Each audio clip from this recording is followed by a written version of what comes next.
Hi everyone, how you doing? It's Peter Doak here from PDG Advertising, and I'm here with my co-host Martin Gilchrist of Gilchrist and Co. Accountants and Workshore, and we're here for another exciting episode of Business Conversations.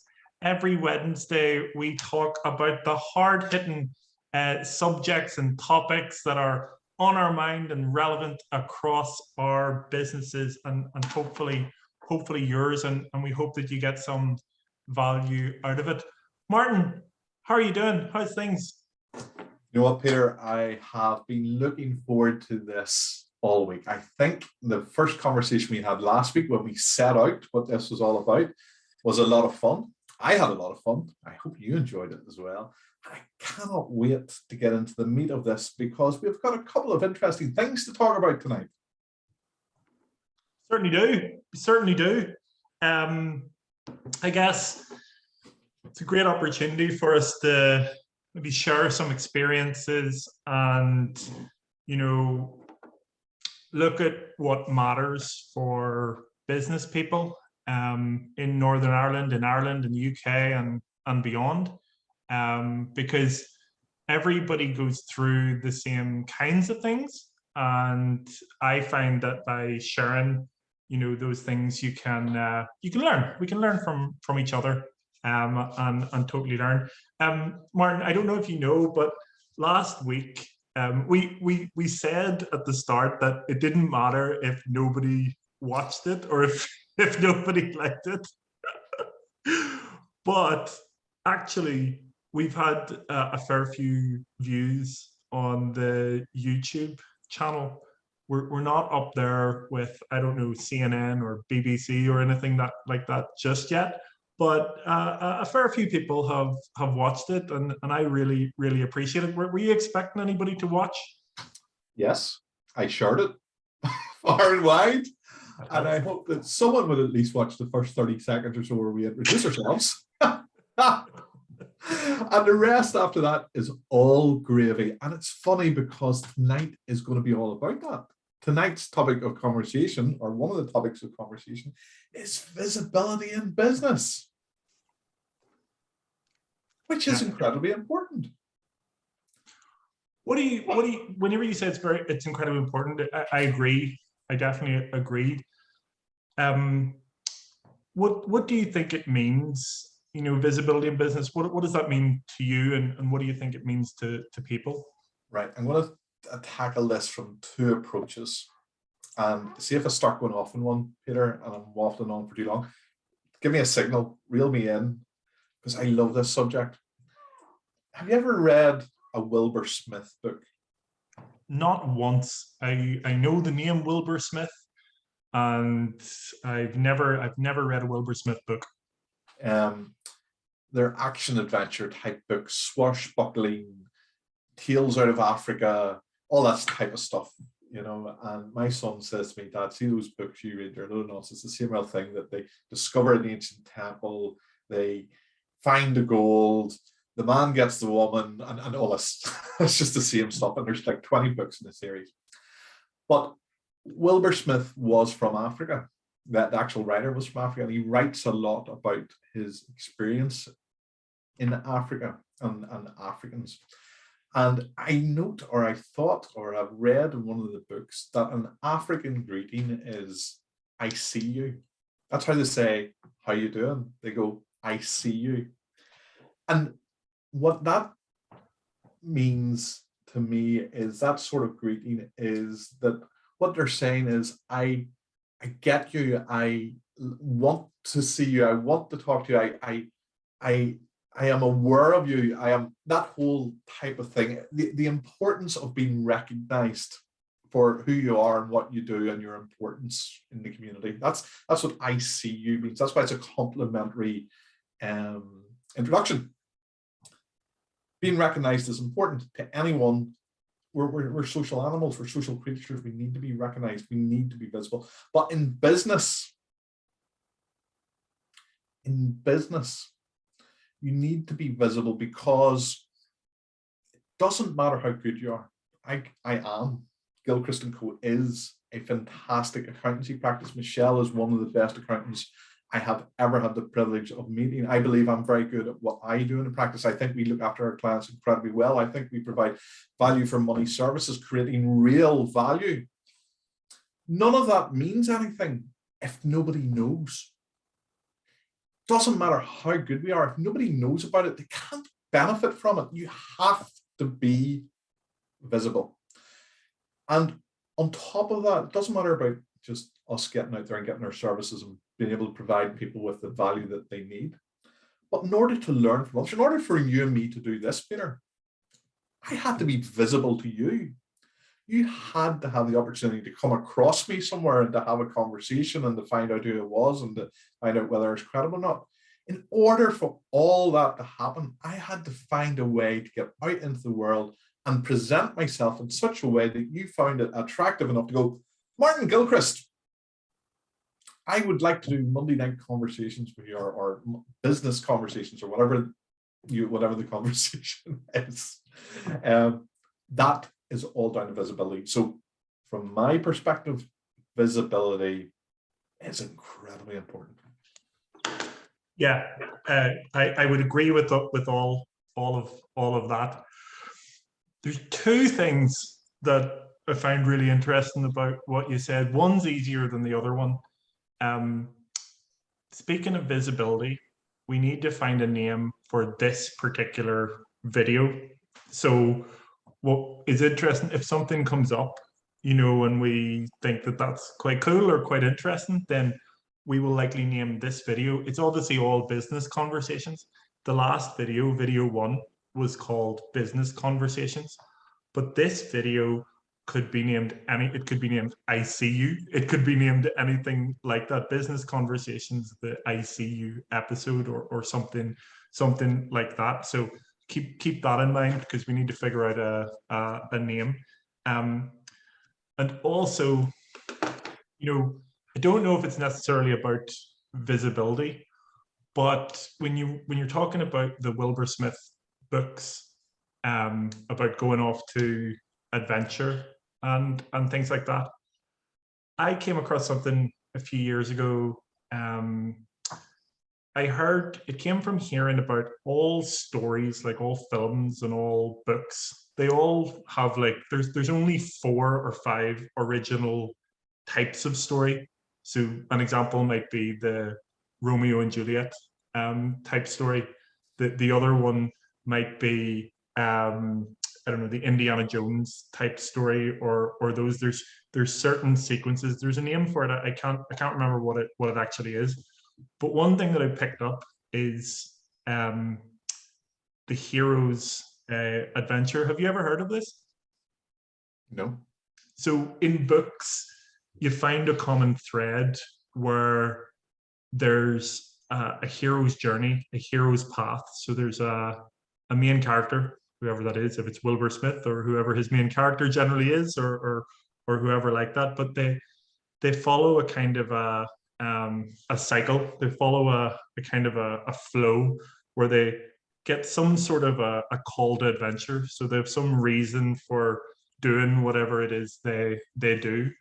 They then come up against all manner of issues and difficulties on that journey. Things coming at them from all different angles that they get over. They then, at some point in the journey, they face complete doom. They face something that just almost wipes them out, almost kills them, and almost ends the journey right there and then for them. There's a next part of it that, when all is despair and all is a problem, there's a next part of it that is, you know, it's called the gift of the goddess. I don't know if it necessarily has to be a goddess, but it's some supernatural thing, or something happens that, you know, allows them to keep going on their journey, or conquer whatever it is that they were having trouble with, or the thing that nearly wiped them out. And then they come full circle and they conquer whatever it is that they were trying to do along the journey, but they have to tell people about it. And that's where the story, and that's where the book comes from. And I always think about it in business, because that path feels very familiar at times. It's cyclical, because You might start your business, come up against a load of problems. Inevitably, there'll be something that nearly wipes you out. You'll get over it. And sometimes it can be through a pure stroke of luck or by talking to someone or by some help in that way.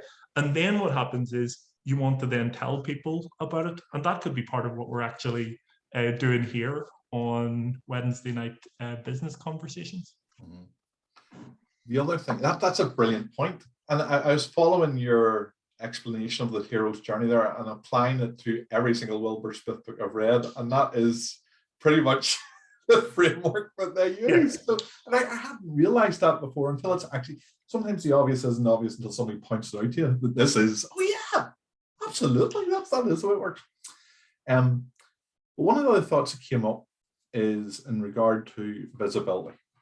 So in order to be visible, you have to put yourself out there in some way.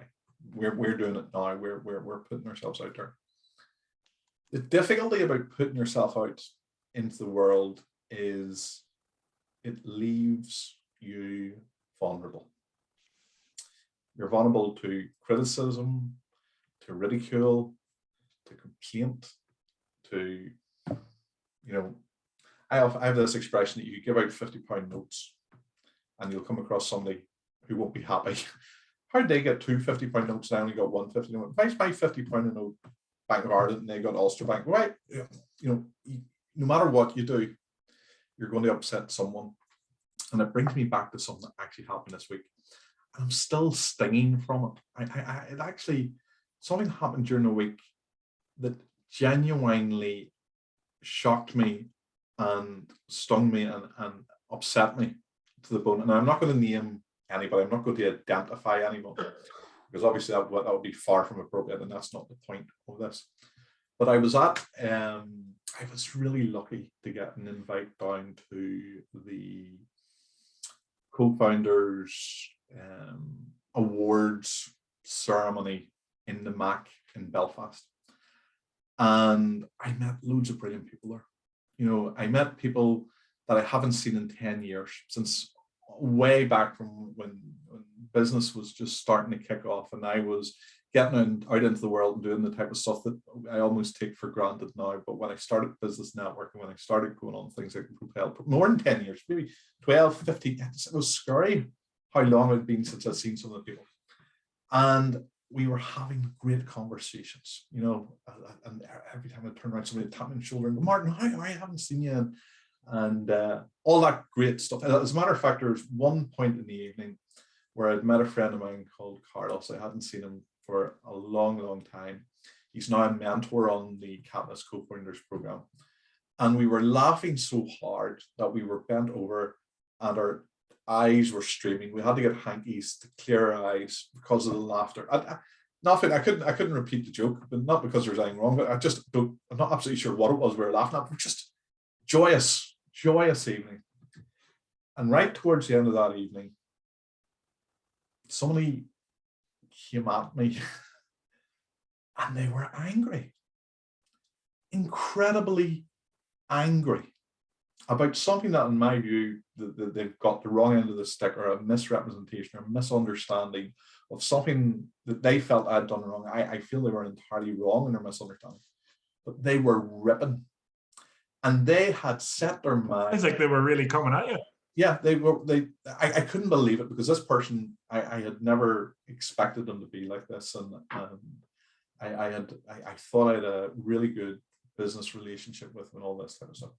And they had decided, on the basis of whatever information that they had relied upon, that I had done something against them. When I hadn't, I absolutely had not. They'd completely got the wrong end of the stick. And they berated me, and they insulted me, and they just, and in order to try to ameliorate the situation, I was like, look, whatever it is I've done, I'm really sorry. I didn't mean to offend. I didn't mean to hurt anybody's feelings. I didn't mean to do any damage. I don't feel like I have. I think we've got the wrong end of the stick. And if you look at it further, and they just weren't interested in listening, to the point where I said, look, the only option I have here is to walk away. I don't think we're going to resolve this here. And I don't want to have an argument in the middle of like people who had been talking to me, basically I would be talking to somebody else, and those people had actually walked away. And that's how embarrassing the whole situation was. Yeah. And I haven't been that badly distressed or hurt by someone in a long time. I really felt, I felt awful, to the point where I just wanted to leave the whole bit after having such a fantastic Good time. Now, why did I tell that story? First of all, if you're going to put yourself out into the world, even if you're giving out £50 notes, you have to expect and prepare for yourself for the fact that even if you're trying to do the right thing all the time, if you're a saint, even saints got pilloried and hung up on the cross and all this type of stuff. You have to expect that if you're out there, you're vulnerable. And if you're vulnerable from time to time, something like that is really going to come along, and it's going to hit you between the eyes when you're least expecting it. It's just part of the process. Well, I had a bit of a revelation about this, because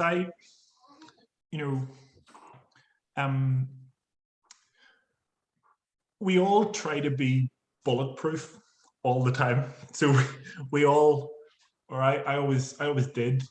We there's an instinct to not look bad or not. So I can totally understand why someone wouldn't do what we're doing right now, because of fear of maybe someone taking something the wrong way, or perhaps just maybe self-consciousness. You don't have anything to worry about in this regard, Martin, but I'd be very conscious about my own image, weight battling, stuff like that. That really, hangs on me, and that's one of the big reasons why I would, if I was going to. Why do I not have to worry about that?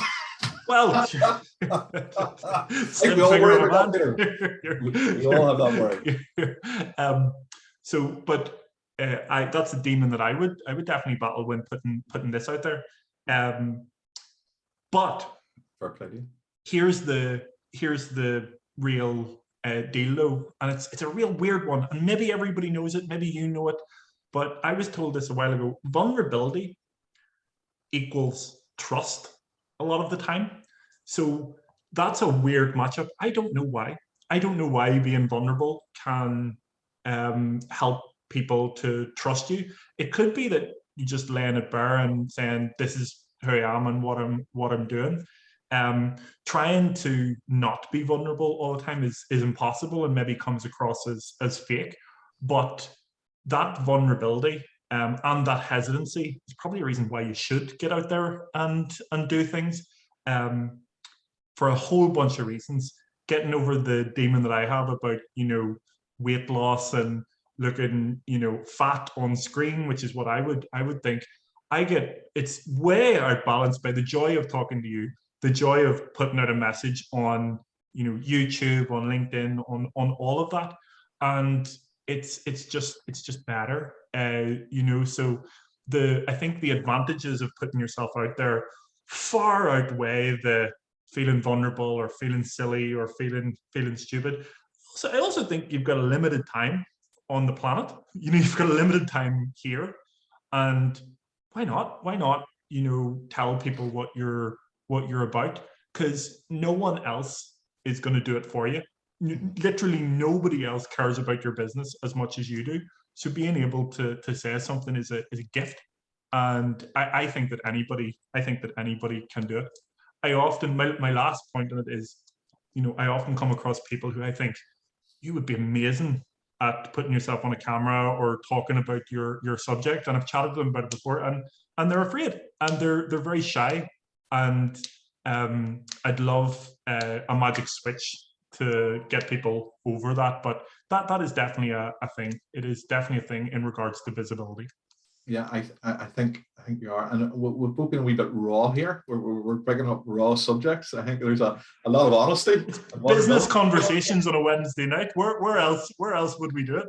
But I think also that, and this is one of the second half of the point I was trying to make. Yes, I was vulnerable, and yes, that I'm still stinging it. It still hurts that thing happened to me. That incident, that unexpected thing came at me, and I'm going to have to in some way work out how I deal with that and all the rest. But what it shouldn't do is take away from what otherwise was a fantastic evening, where good people had gone to an awful lot of effort to host something that really meant something, and that where I was lucky enough to get the opportunity to really have great conversations with a whole host of people. Now, that great evening happening, there was a sour point right at the end. What am I talking about? Which bit do I remember? Am I remembering the 8 people that were really nice to me and were really pleasant and asked me how I was and showed an interest in my business and taught me something and asked just that good interactions that you go to networking for? Am I talking about them? Have I selected one of them to pick out? I mean, is that who I'm thinking about now? Or is it the one instance where something unpleasant happened? And I can't remember. If you said to me, right, Martin, go word for word, who did you speak to and what did they say? I'm not going to remember. I'm not going to remember what the person who wasn't nice to me said in detail. I'm not going to remember what the 8 people who were nice to me said in detail. But what I will remember is how they made me feel.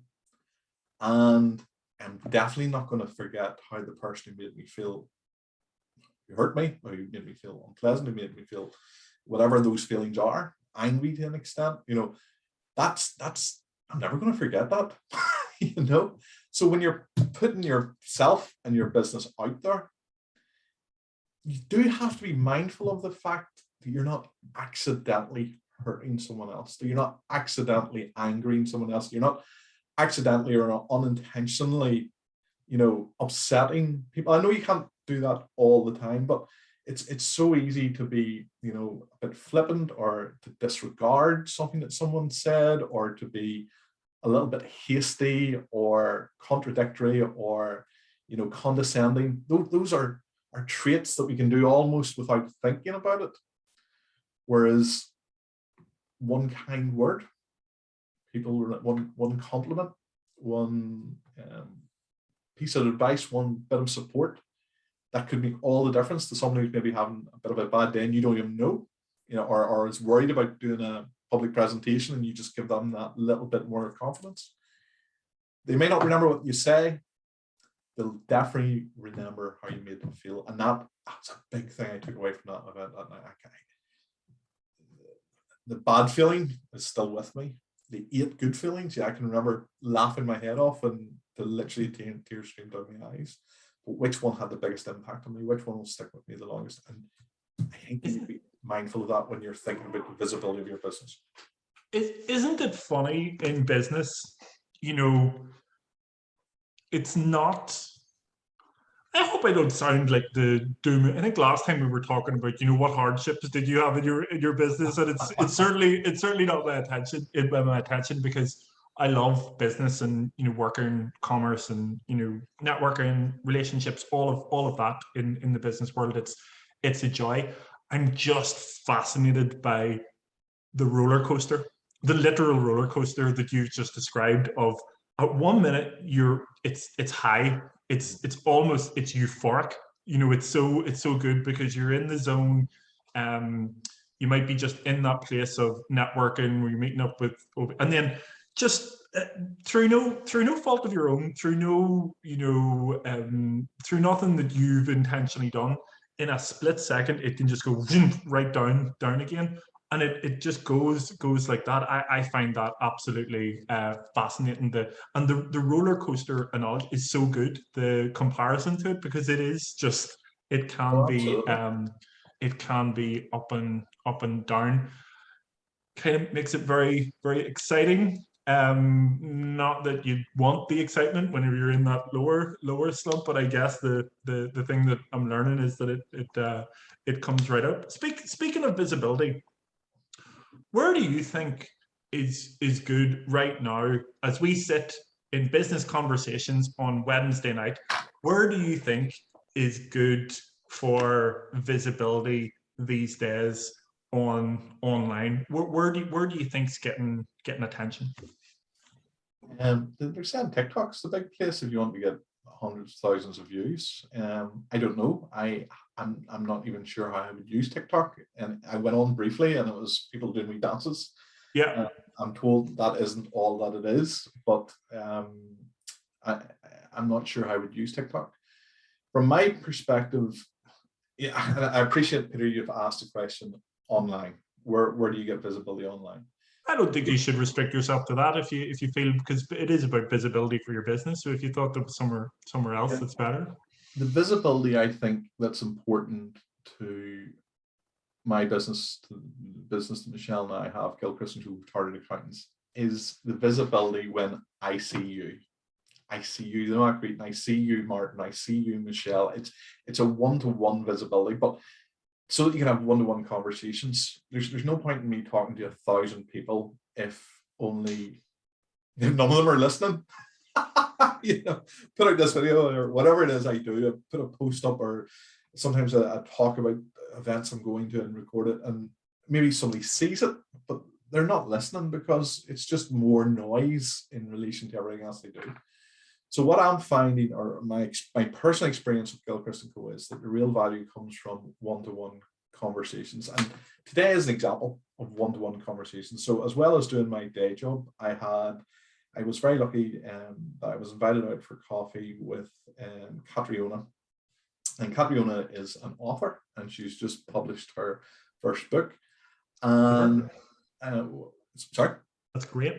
It is great because so much work goes into publishing a book, and I had been at an online book launch, and we'd agreed to go out for coffee, and the only reason for going out for coffee was to have a chat. She wasn't going to become a client of Gilchrist & Co. You know, I'm not a publishing house. I can't sell her thousands of books, but although I mention her now, and I will support her if I can. But that was a face-to-face. That was a face-to-face meeting. Then I had 2 face-to-face Zoom calls with businesses. Again, one of them is a guy that works with a conferencing, or an organization that organizes conferences in London. I'm not going to London to attend one of these conferences, at least not in the near future. But we still were able to have a conversation that lasted about 45 minutes, where we really found out more about each other, and more importantly, that this guy's based in Bangor, and that he's considering hosting a number of events in Northern Ireland, and I might be part of that. He was a complete stranger before he'd seen me on LinkedIn, decided to reach out to me. He had a different intention before the conversation happened, but by the end of it, there's stuff, real value. And finally, there's an organization called Near You, and Near You is all about booking tables, you know, in co-working venues. It's an app that you can use on your phone. There's a map, you look for the location you want to book, you click on it, and boom. Near You and Workshore could well be doing stuff together in the near future, because a lovely lady from Near You called Sophie came across the Workshore brand on LinkedIn, didn't know me from Adam, gave me a call. We had a conversation before, and I was talking to one of the founders, Nick, and we're looking at things that we may or may not do together. Probably will be doing something together. There's a series of conversations that came from visibility on LinkedIn that may result in stuff happening, opportunities. And then you and me are talking now as well. This whole thing was organized through LinkedIn messages and conversations. So if you're asking me what seems to be the most effective platform for actually getting stuff done, real world, practical movement, momentum, activity, LinkedIn. Yeah, I would definitely agree. So just interestingly, the lady with the book, we could link that book in the comments below if you wanted to do that, if it's published, and if we want to do that, we can talk about that after. And if you're watching, you may or may not see it in the comments below. Yeah, and what I'll do is I will send Catriona the link to this, and I'm sure she won't have any problem with it. We'll ask her, and she can say yes, or she can say no. No harm completely. We won't be offended. Secretly, we'll not be offended. We'll not be offended publicly, but no, I'm joking. We'll talk about it for the rest of our lives.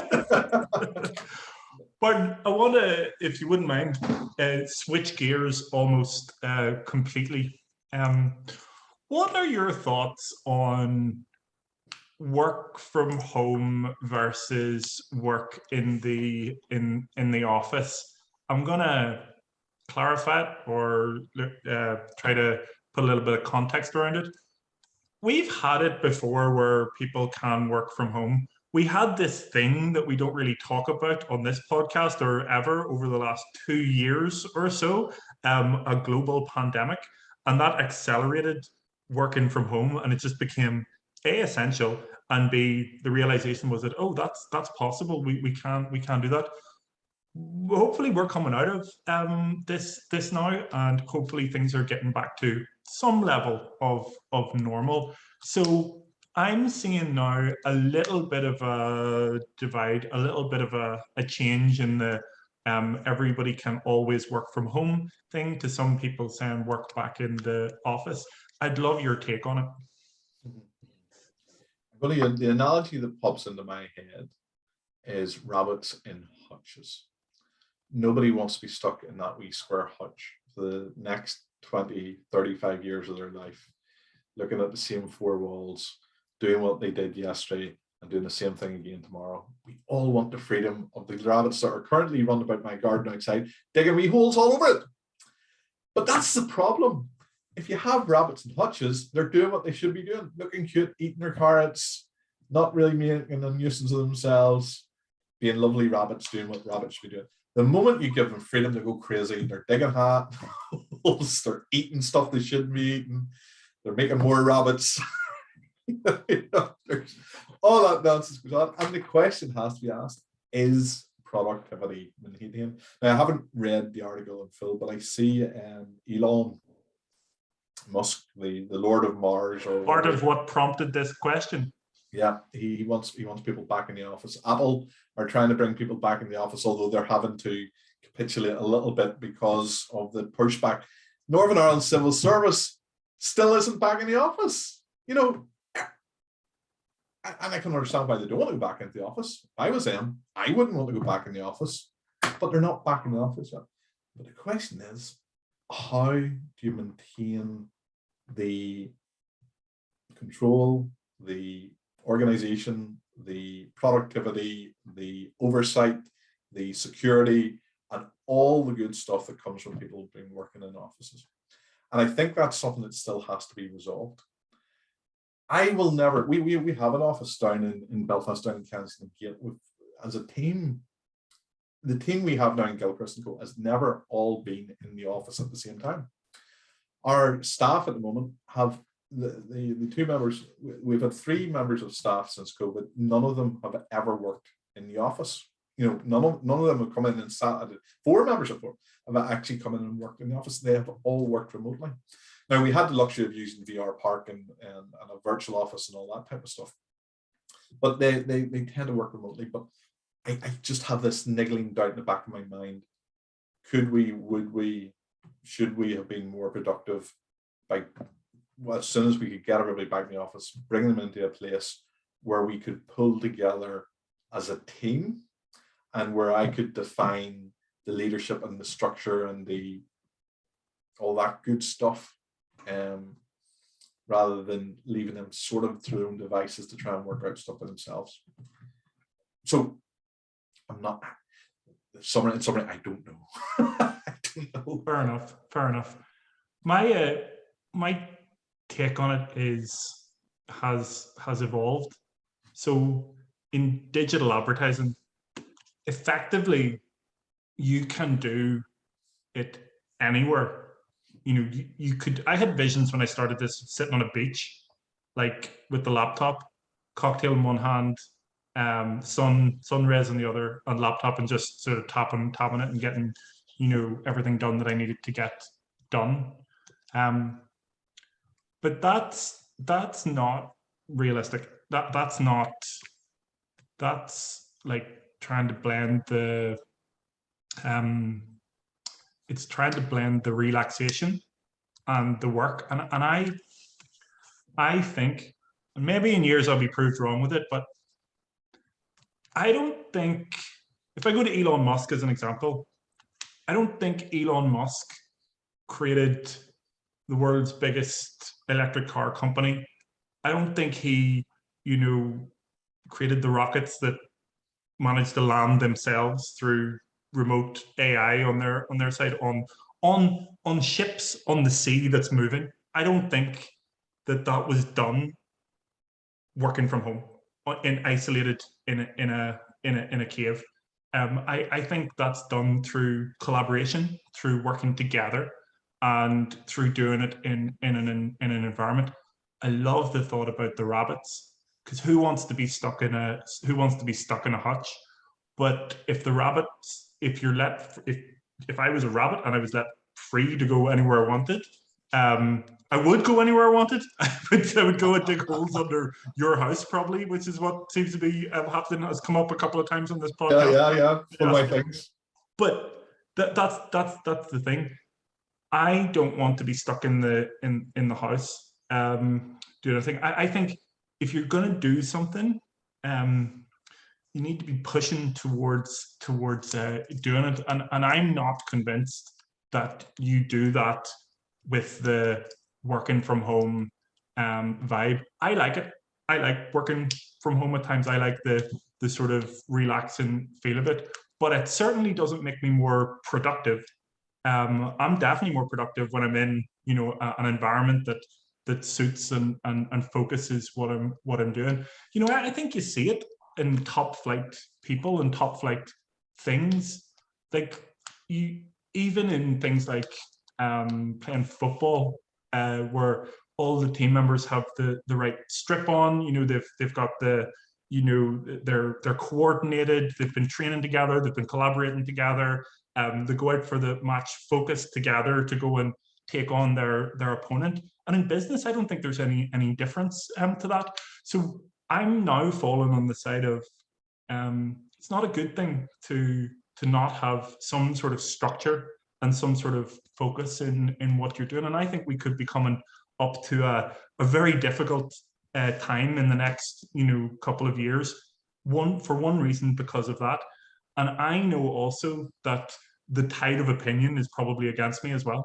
I know that more people probably feel like, no, we want to stay working from home.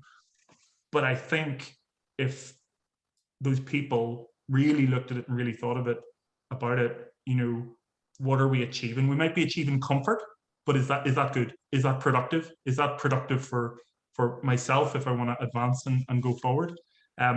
But very open to being wrong about that, and we'll have to see over time. And I think there's something about human interaction as well that motivates people to go harder and further than they maybe would have done when they're left to their own devices, or they don't see what other people are doing. And there's so many scientific examples. I can remember seeing one where they did this test on monkeys or something, where they give one monkey, basically they get a wee test. If they did the test right, they give them a piece of fruit, and they give the two monkeys the same, two monkeys, they could see each other, but they were both given the same test, and one got a piece of fruit and one got something else that wasn't as nice. And then they did the same test again, and you see the monkey looking at the other monkey getting the piece of fruit. He was like, I think that was okay. And by the time he got to the third, so they did it the third time, and the monkey went completely, the monkey that wasn't getting the same reward basically went nuts and started banging the window and all this type of stuff, because it realized, what, hold on a wee second, there's something going on here, and I'm not doing or seeing or getting what they're getting.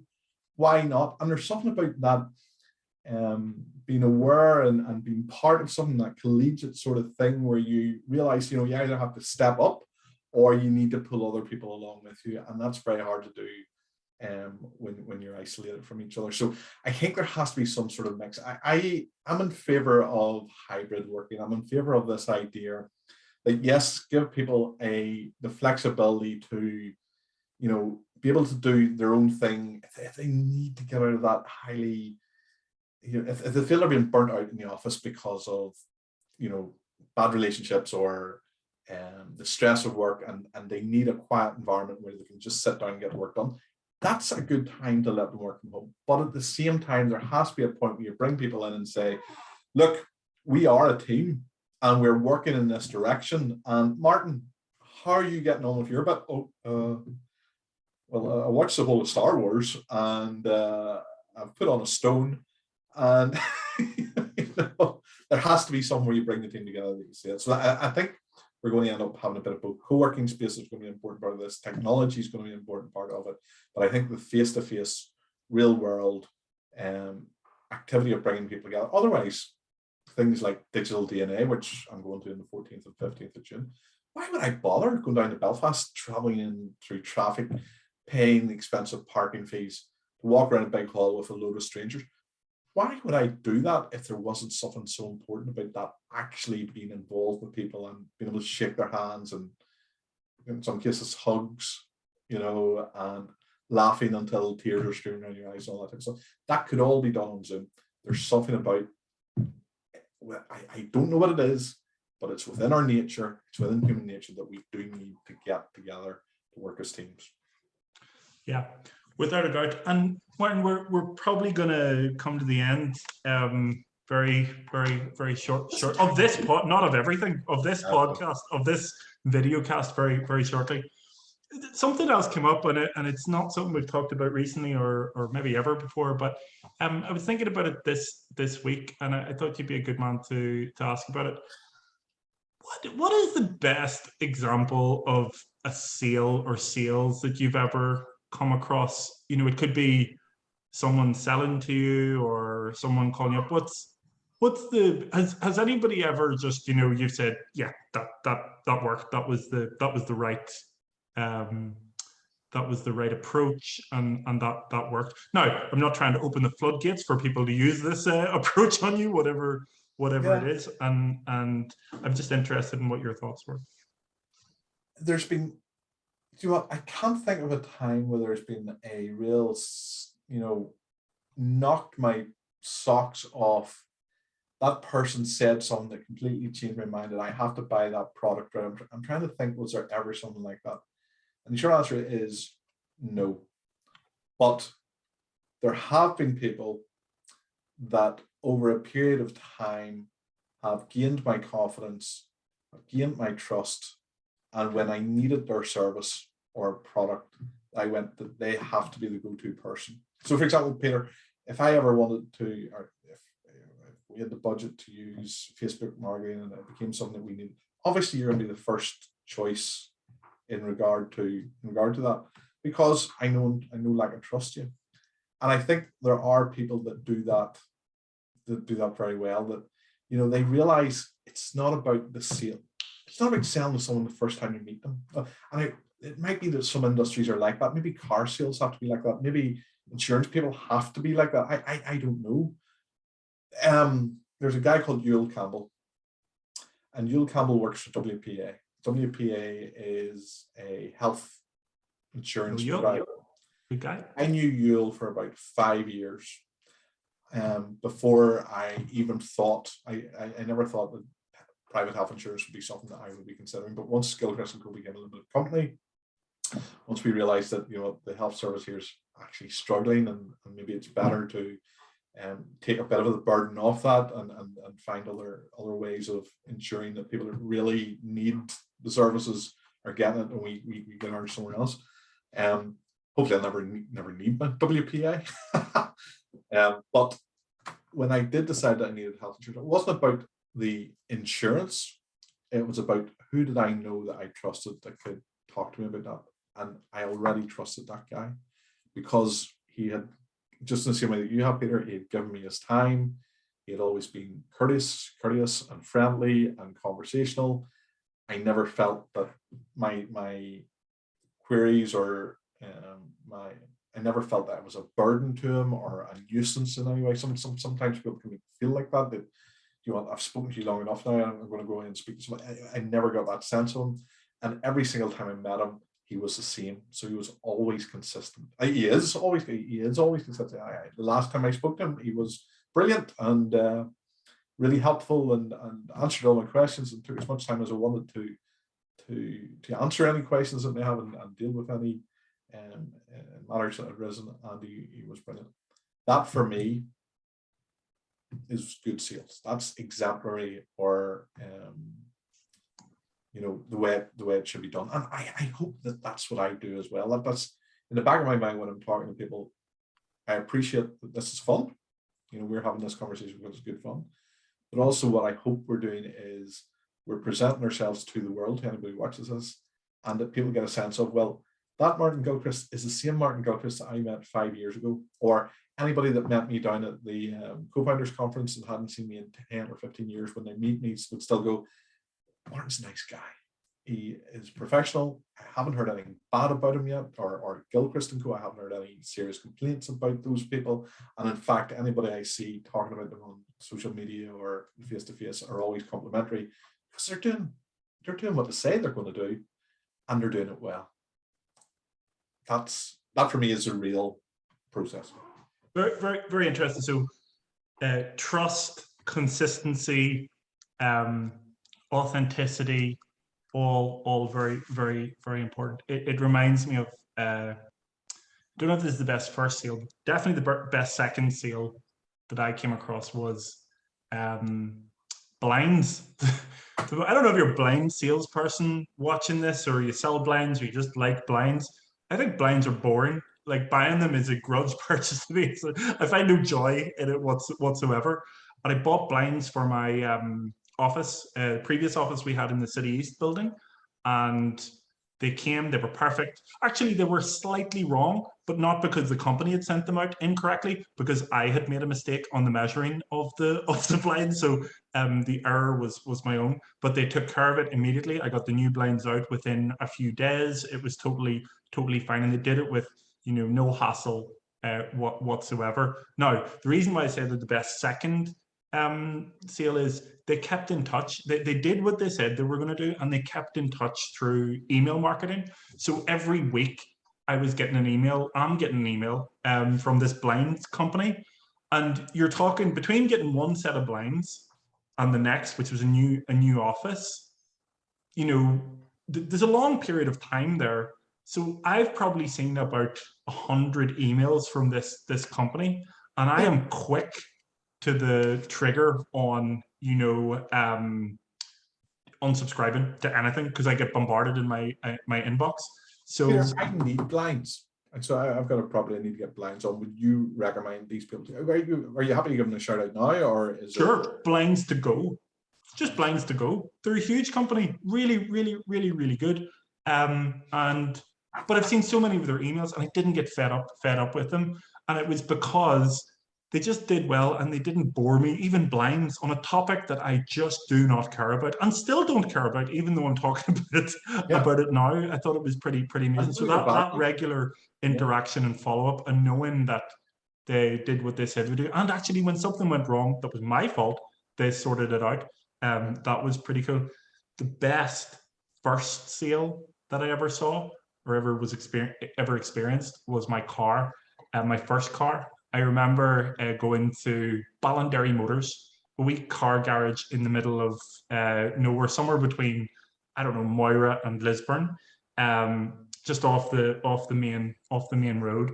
And the guy Mark, who owned the place, myself and my dad walked in, and my dad said, I was pretty old when I got my first car. I was something like, I don't know, maybe like 25 or something like that.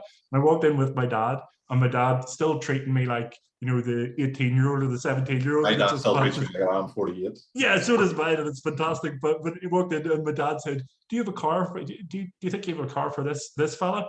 And the guy Mark, and me and my dad still talk about it because it was amazing. He just said, "Do we have a car? We've just got 20 cars in the other day. We're full of brilliant cars." And he just said, "Go and have a look at them. Go and take a look and see anything that jumps out at you, and then come back and give me a shout, and you can take it on a test drive." And it wasn't that he had cars. It wasn't that he was pushy or flashy. It was just he showed me what he had, and he did it with confidence. And I knew that, I could tell, you can tell authentic confidence in what you're doing really, really, really quickly. And that was really cool, because we had been to see, bigger car sales people than that, and we just didn't get that that feeling of trust. And within half an hour, I figured out which car I wanted in that lot. And I've always took that whenever you don't have to, in sales, you don't have to try to convince people. As soon as you try to convince people, by talking them into things, I think you've lost. I think you've immediately lost. I think the trick is to be good at what you do and show it by doing it. That's the key. And if you consistently do that, you should be really good at sales. Martin, we are coming I know to we're the usually close. We'll talk end of our time. I'll give the last word to yourself. Is there anything you want to let the viewers of business conversations? We have to figure out the name of this. We'll probably have to do that afterwards. But so far, we've got I See You, we've got the Rabbit Hutch, or we have Buy Your Blinds Here. And those are the three options that we have. So we'll have to figure that out a little bit later. But last word to you. Anything you want to update everybody on, or anything you've got going on? I think if I was to take away the strongest message from tonight's conversation, so I think we'll probably talk for too long at 52 minutes. We should be keeping it shorter. But the strongest point that I would really want to bring home for somebody is that sense of blinds to go. I'm actually going to be ringing blinds to go now tomorrow about the blinds that I need, based off that I've never heard of them before. I don't know them from Adam, but you give them such a strong recommendation and referral just during the course of the conversation, where neither of us knew that I was going to come to the conversation. You didn't know that I needed blinds. I didn't know that you were going to talk about it, but these guys are probably going to get a sale out of it, because why, after such a fantastic recommendation, would I waste my time going somewhere else? And that is the sense of visibility. And it doesn't matter where you're working from home, or wherever it is, or who your team is, or whatever the case may be. They made you feel good enough that you felt that you were going to use them as part of a story, as a positive sale type thing. You told me who they were. I trust you, and therefore I'm going to make a sale. Every business should be thinking about that all the time. That should be one of the things at the top of your mind with every conversation you have with someone. Yeah, no, I totally agree. Well, Martin, as always, it's been a pleasure. This is our second episode of Business Conversations that we do on a Wednesday night. If you would like to be a part of Business Conversations with Martin and myself, let us know. You'll find us online. You'll find us if you write in the comments on this video. And if you want to keep getting content like this, then hit the subscribe button on our YouTube channel, Business Conversations, and like this video, and we'll automatically come through to your newsfeed on YouTube and other areas. So thanks very much, everyone, and we'll talk to you on the next episode of Business Conversations. Cheerio.